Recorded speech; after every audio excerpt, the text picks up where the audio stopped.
sore semuanya, sore itu bertemu lagi dengan saya kuliah perkembangan 3. Kali ini kita bahas tentang dasar Java. Pada pertemuan pertama ini, pertama-tama saya akan mengenalkan dulu nama saya, siapa saya di sini dosen di Universitas Negara ini. Kemudian saat ini saya mungkin akan melihat subjek untuk penilaian itu sama ya seperti dosen lainnya yang ya tugas bisa dikirimkan ke email, tapi ini saya berikan di WhatsApp group. Baik, kita mulai saja materi ini, yaitu dasar pemrograman Java. Ya, sebagaimana kita tahu sebenarnya pemrograman Java itu berkembang dari bahasa C ya, bahasa C yang dulunya bahasa C dan C++ yang menjadi bahasa Java. Kita lanjut ke materinya, yaitu pertama kita harus mengenal identifier. Identifier itu merupakan nama yang diciptakan oleh pemrogram dan digunakan di dalam program untuk menamai kelas, variabel ataupun method. Aturan pemberian nama identifier itu yaitu pertama tidak ada batasan panjang, kemudian identifier diawali dengan huruf, underscore atau tanda dolar. Untuk selanjutnya dapat menggunakan karakter apapun kecuali karakter yang digunakan sebagai operator seperti tambah, kurang, kali, bagi, dan sebagainya. Kemudian bukan merupakan keyword yang dikenal oleh Java seperti misalkan keyword reply ataupun lain-lain. Kemudian huruf kapital dan huruf kecil diperlakukan berbeda. Jadi di sini ada case sensitive.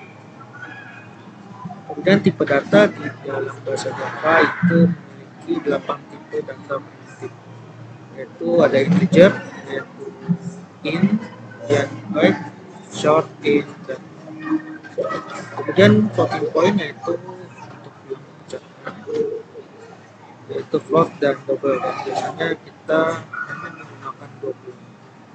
Kemudian ada karakter yaitu char, dan juga ada itu biasanya menggunakan false atau false ya.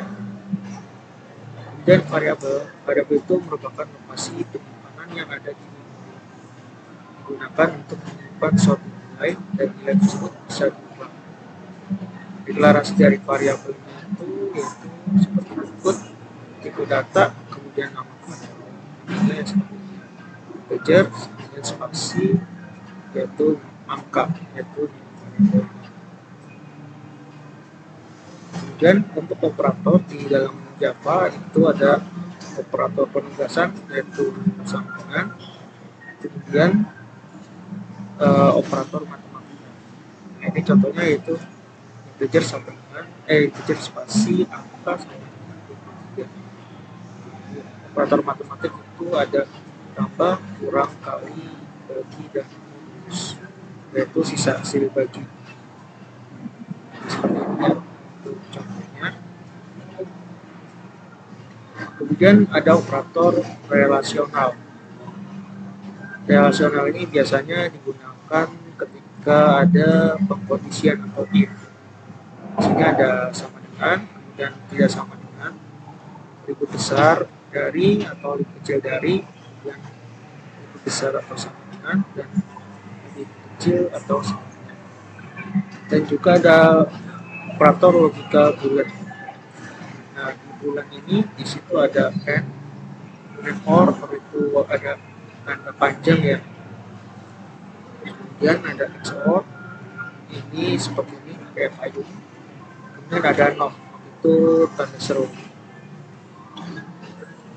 Kemudian ada operator itu seperti tambah sama dengan yaitu penambahan diikuti dengan penugasan. Kemudian pengurangan diikuti dengan penugasan. Dan kekalian diikuti dengan penugasan. Nah, ini contohnya seperti ini, jadi integer spasi angka atau variabelnya sama dengan 8. Misalkan angka plus sama dengan 9, artinya itu sama dengan angka sama dengan angka ditambah 9. Jadi misalkan angka sama dengan 8 tambah 9. Nah, dari mana 8-nya itu, angka 8-nya itu dari awal ya, dia ditentukannya dari sini. Nah, 9-nya itu dia ditambahkan 1 karena dia hadiah, karena penambahan itu dengan penugasan. Dan hasilnya apa adalah 17. Kemudian di sini ada operator increment. Nah, ini biasanya digunakan ketika menjalankan deklarasi perulangan ya. Oh, ini ada pengulangan dengan nilai 1 dan pengulangan dengan nilai 1. Ini dituliskan seperti ini X. Ini maksudnya variabel dengan tanda plus kemudian B. Ini contohnya misalkan integer X sama 10. Kalau X plus nanti dia jadi 11. Nah, ini kemudian ada namanya struktur kondisi. Biasanya di semua pemrograman pasti ada ya struktur kondisi. Jadi deklarasi seperti ini ada kondisinya, lalu pernyataannya, lalu else, dan di contoh di sini ada integer bilangan sama dengan 9, kemudian bilangan kalau variabel bilangan lebih besar dari 0 itu dia akan menampilkan bilangannya, variabelnya, kemudian ditambah dengan kata-kata adalah bilangan positif. Tapi kalau dia selain itu maka akan tampil bilangan negatif. Coba pengemudi saya di sini menggunakan AMP, kebetulan sini ada Netflix. Kalau Netflix ini silakan kalau ada yang download juga. Tapi kalau di itu biasanya pakai kunci. Jadi sini saya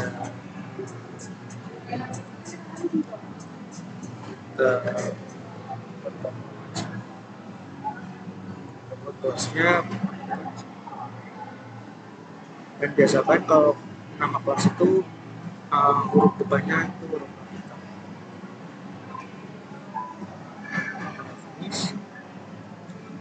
Ini di sini ada kelasnya. Kita coba tadi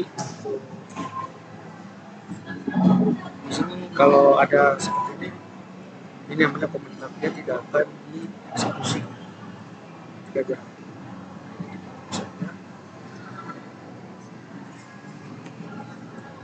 Dan kita tadi ya.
Ya, kita simak Ctrl S. Sekarang di sini bilang positif dan bilang negatif. Jadi kita jalankan untuk pertemuan satu, untuk di Netflix juga jalankannya bisa seperti ini. Di sini ditekan. Kalau tidak kita bisa klik kanan, lalu nah, karena di Netflix ini kita biasanya ya sudah pakai event, jadi kita harus melakukan yang biasanya itu akan jam. Tapi kalau jam biasa ini sudah keluar ya outputnya, yaitu 9 bilangan positif, karena dia tidak ada minus.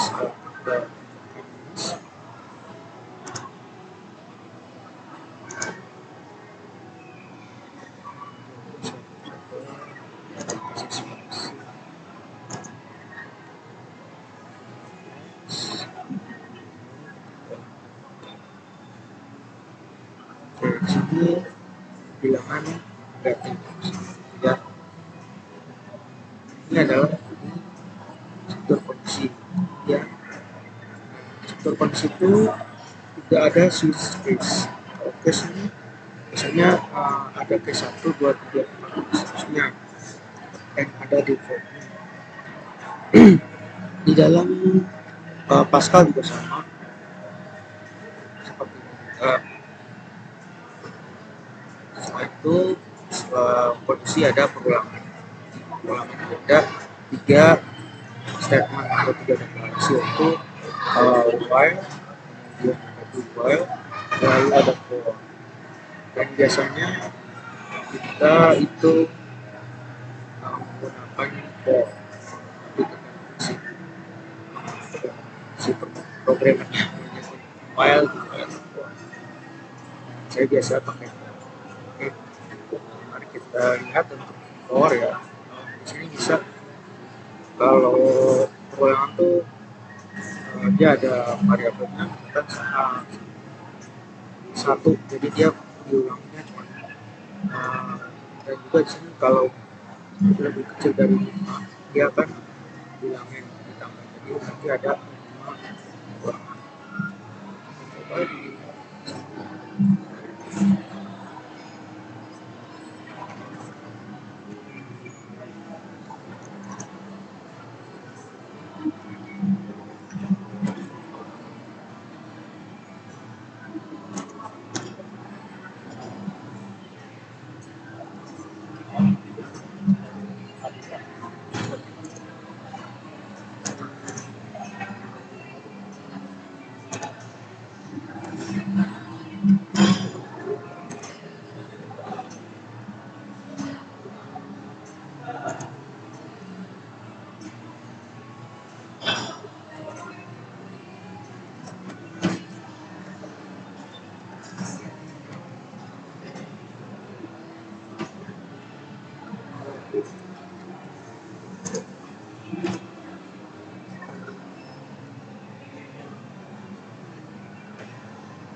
ini seperti ini untuk lihat di sini. Kalau dia itu satu, dia 1, 2, 3, 4, jadi kan kurang dari 9 dia dalam browser. Dan juga ini tidak sama. Kenapa? Karena dia kalau di sini awal dia akan tekan, tapi karena di sini kurang dari 5 dia makanya sampai hanya sampai ke 4 saja. Lalu